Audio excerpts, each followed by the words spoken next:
Sobat Untidar, jumpa lagi di podcast Sarang, ngobrol santai bareng Untidar bersama saya Imel Firdani.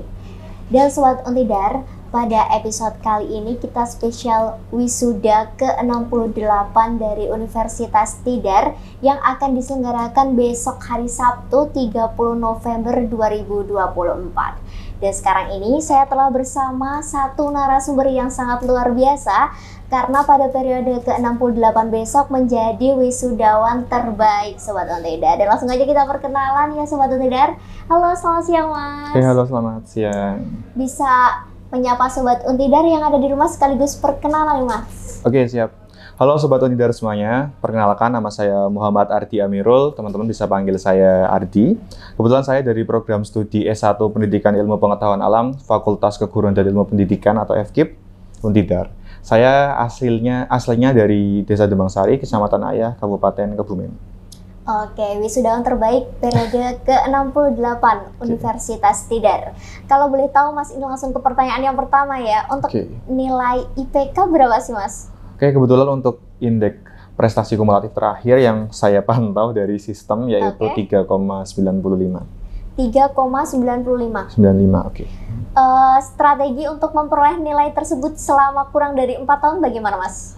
Untuk strateginya kalau saya biasanya di awal semester selalu melihat bahwa dosen itu kan punya yang namanya rencana pembelajaran semester gitu ya, punya RPS. Ya? Nah, dari RPS itu kita nanti bisa petakan terlebih dahulu bobot untuk penilaiannya seperti apa. Contohnya kayak misalkan di semester-semester awal itu ketika masih awal perkuliahan, bobot perkuliahannya itu masih berat di UTS dan UAS, kemudian sisanya itu masih bobotnya kecil-kecil, sehingga fokus kita itu mau nggak mau harus lebih banyak dan harus di-effortkan lebih besar di bagian UTS dan UAS-nya. Akan tetapi, semakin ke sini kan sudah mulai ada perubahan kurikulum, di mana untuk penilaian tertinggi itu ada di bagian project base dan juga case study-nya. Sehingga mau nggak mau karena itu bobotnya 50%, kita optimalkan di situ. Jadi kalau saya, tipsnya adalah paling tidak amankan dulu nilai-nilai yang bobotnya paling besar.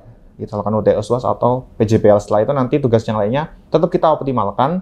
Tapi yang prioritas paling tinggi ya di dua tadi itu. Oke, selanjutnya nih Mas, ketika mengetahui dihubungi dari pihak Humas ya, kalau menjadi wisudawan terbaik periode ke-68, bagaimana respon dari diri sendiri terlebih dahulu Mas? Oke, pertama dihubungi dari pihak Humas Untidar sebenarnya saya tidak terlalu paham karena pesannya itu bukan wisudawan terbaik, tapi dibilangnya itu adalah IPK tinggi kan. Pikiran saya kalau IPK tinggi mungkin ada yang lainnya, jadi nggak expect apa-apa. Terus kemudian sampai di sini disampaikan sebagai wisudawan terbaik, jujur agak tidak menyangka gitu ya mungkin karena melihat dari berkaca dari wisuda sebelumnya itu kan wisudawan terbaiknya IPK-nya tinggi-tinggi banget gitu.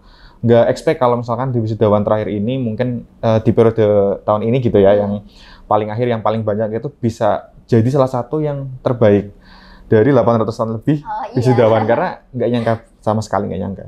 Dari 800 lebih menjadi yang terbaik. Nggak nyangka ya Mas. Selanjutnya nih, tadi kan udah respon dari diri sendiri. Nah untuk respon orang tua atau pihak di rumah bagaimana Mas? Atau udah tahu atau belum nih? Nah kalau untuk pihak rumah kebetulan saya pribadi belum mengabarkan ke pihak rumah atau siapapun belum ada yang saya kabari. Mungkin yang tahu ya hanya dari pihak-pihak kampus saja gitu karena niatnya tuh mau surprise aja gitu ya biar ketika hari H orang tiba-tiba kok bisa jadi wisudawan terbaik gitu lah. Biar ngena gitu biar ngena, jadi biar nggak kalau taunya sekarang kan mungkin jadi kurang istimewa gitu lah. Kalau dari teman-teman ada yang tahu nggak? Nggak ada sama sekali. Sama sekali nggak? Sama sekali saya nggak ngomong sama siapa-siapa. Jadi biar ya besok lah hari H orang-orang tahu gitu. Hari H yang menjawab ya. Biar hari H yang menjawab. Oke, selanjutnya nih Mas, mengenai dari wisudawan terbaik itu tadi kalau nggak salah dari prodi IPA ya? IPA FKIP. Kenapa memilih prodi tersebut? Oke, alasan memilihnya itu pastinya banyak sekali pertimbangan ya. Kita sebagai anak remaja dulu kan pasti sempat labil, pengen di kampus top dan lain sebagainya. Akan tetapi sampai kemudian akhir sekolah itu mulai berpikir secara rasional ya. Jadi kalau menurut saya itu kan ketika saya mau masuk ke perguruan tinggi itu, saya mikir jalur yang kira-kira saya nggak perlu tes gitu. Karena saya orangnya nggak terlalu suka tes. Artinya mau nggak mau kan kita harus mengusahakan di SNMPTN. Dan dari situ saya juga berkaca bahwa nilai saya itu kayaknya belum bisa lah kalau di prodi yang tinggi pun saya juga memikirkan kira-kira ke depannya itu saya bisa kemana sih gitu dengan memilih di Untidar dan yang punya jenjang karir cukup jelas, mungkin salah satunya adalah di pendidikan. Plus karena saya punya preferensi bahwa mungkin mengajar jadi salah satu pilihan untuk diri saya pribadi biar kerjanya nggak monoton, artinya kerjanya nggak di depan layar terus dan lain sebagainya. Preferensi saya kan pengen berinteraksi dengan orang lain, sehingga saya memilih pendidikan IPA Untidar. Yang karena waktu itu meskipun IPA juga prodi baru di Untidar, dia sudah punya akreditasi yang cukup bisa dikatakan baik ya kalau waktu periode itu. Oke, selanjutnya dari perolehan nilai yang tinggi, apa motivasinya? Untuk motivasi pertama sebelumnya dulu nggak ada motivasi yang gimana-gimana, cuma punya suatu beban ya, karena sebagai anak KIP kuliah itu kan punya batas minimal IPK. Dulu cuma menarget paling nggak yang penting di atas 3,5 nih, apalagi di semester awal di mana itu kan mata kuliahnya masih basic gitu. Iya. Tapi ternyata alhamdulillah bisa dapat nilai yang tinggi, artinya kan punya target lebih lanjut di mana saya pengen dengan nilai yang tinggi itu bisa jadi memacu nilai-nilai berikutnya agar orang tua terutama bisa bangga dengan diri saya sendiri. Juga kan sebenarnya IPK tinggi itu bukan salah satu target utama, tapi target utamanya sebenarnya adalah bagaimana kemudian ilmu-ilmu yang diberikan di kelas itu bisa masuk ke diri saya pribadi gitu. Oke, selanjutnya nih Mas, adakah kayak misal tokoh favorit atau idola, baik itu dari idola misal nih kayak artis atau dari dosen di Untidar sendiri yang memotivasi? Sebenarnya kalau secara in general kayak satu orang mungkin idola nggak ada, cuma mungkin beberapa orang ada yang cukup menginspirasi ya terkait dengan perjalanan hidupnya, kenapa dia bisa sampai sekeren itu. Ada contohnya itu kalau misalkan dosen, saya dulu terinspirasi untuk pengen jadi dosen yang mirip sama Bu Ira, pernah dengar ya mungkin Bu Ira Mirawati, dosen dari Unpad itu. Karena saya lihat konten-kontennya edukasinya bermanfaat, saya pengen jadi pendidik yang seperti itu, artinya punya kebermanfaatan yang luas. Juga salah satu yang lainnya adalah Kak Reta Pramesti, pendiri salah satu founder dari Mentor Lulus Kampus. Orang-orang macam itulah menurut saya orang-orang yang bisa punya impact luas ke masyarakat itu jadi target saya ketika saya kemudian setelah lulus dari Untidar ini. Oke, berarti gitu. Mereka memberikan pembelajaran yang menarik bagi seluruh masyarakat. Bagi seluruh masyarakat Indonesia dan terjangkau gitu. Oke, selanjutnya nih Mas, moto hidup apa nih? Oke, untuk moto hidup ini dulu saya ambil dari salah satu kenalan saya. Intinya motonya adalah jika salah, perbaiki. Jika gagal, coba lagi. Tapi jika saya menyerah, berarti semua selesai sampai di sini. Oke, berarti itu intinya jangan pantang menyerah ya? Iya, jangan sampai kita menyerah gitu. Jangan pantang menyerah gitu ya? Iya. Oke. Selanjutnya Mas, mengenai tadi nilai yang tinggi nih, apa memang fokus di akademik saja atau juga fokus di bidang non-akademik? Kalau saya berusaha untuk ketika kuliah tidak hanya fokus di akademik ya, bukan hanya kupu-kupu aja gitu, atau mungkin rapat saja.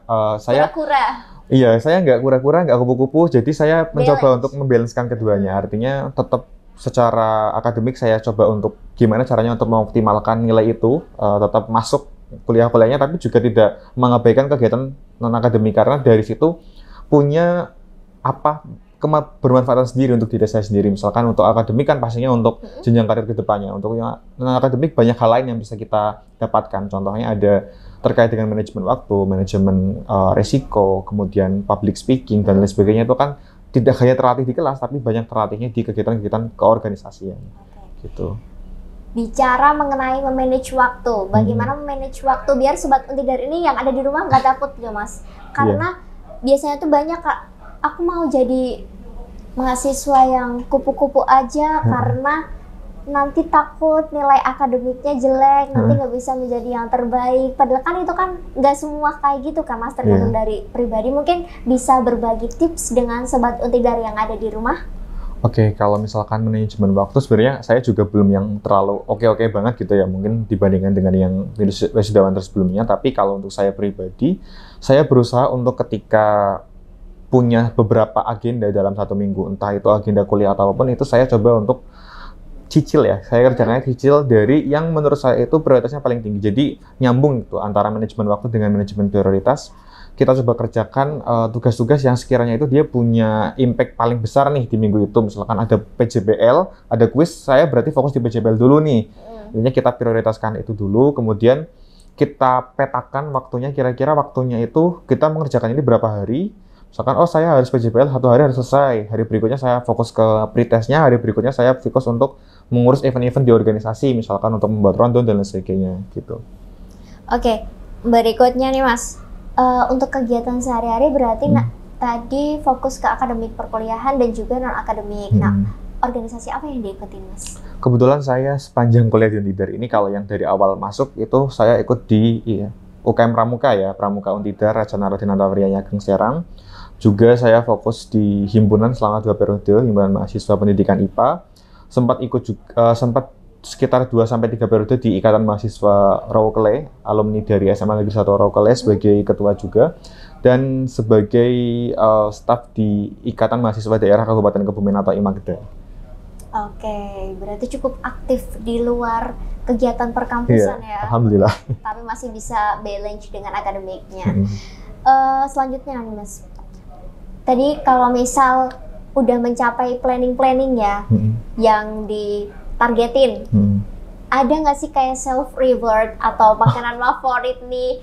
Biar Sobat Untidar tahu yang ada di rumah kalau misal pentingnya memberikan self reward bagi diri sendiri atas pencapaian-pencapaian yang dicapai di Mas. Ada nggak? Oke, kalau itu jelas ada ya. Mungkin malah terlalu banyak ini sebagai Gen Z itu kan sering banget self reward ya, atau kalau kata teman saya itu psikologinya namanya coping stress gitu katanya. Nah, banyak sih self rewardnya tergantung periodenya. Saya sih kalau misalkan makan makanan ya pasti makan makanan yang sedikit lebih tidak seperti biasanya dimakan. Kalau biasanya misalkan kita makannya nasi ayam geprek gitu ya, kita yang naik level dikit gitu ya. Tiap hari makan ayam geprek. Selain apa yang geprek, berarti nanti kalau misalkan wah ada nilai bagus, makannya nasi padang. Nasi padang gemar rasa itu misalkan. Terus sama healing, kalau sekarang akhir-akhir ini kan lagi suka hiking ya, naik gunung. Udah kemana aja nih Mas? Baru ke Andong, terus Sindoro sama Merbabu. Oke. Jadi masih waktu dekat ini ya, setelah sidang kemarin berarti? Iya, setelah sidang langsung kayak wah pengen explore alam di sekitar Magelang gitu. Oke. Berikutnya, besok hari Sabtu 30 November kan wisuda nih Mas. Sudahkah menyiapkan planning ke depannya untuk menjadi seperti apa, ingin apa gitu Mas? Kalau untuk saya pribadi sih rencananya semoga berjalan lancar gitu ya. Saya berharap selalu nanti bisa fokus untuk menyiapkan dokumen-dokumen untuk mendaftar S2. Saya rencana mau lanjut studi di pendidikan IPA juga, pendidikan sains S2 di UNS atau di UNES atau enggak di UNESA. 3 tempat itulah intinya karena yang saya nilai salah satu yang terbaik. Kemudian nanti juga fokus untuk menyiapkan berkas-berkas untuk LPDP, beasiswa untuk S2 gitu. Semoga lolos ya Mas. Amin, amin. Jiwa ketertarikan menjadi dosen sangat tinggi ya? Iya. Sudah di planning sejak semester 1 ya? Iya, bisa dibilang begitu. Oke. Lanjut nih Mas, terakhir nih. Iya. Mungkin adakah closing statement bagi Sobat Untidar yang ada di rumah nih Mas?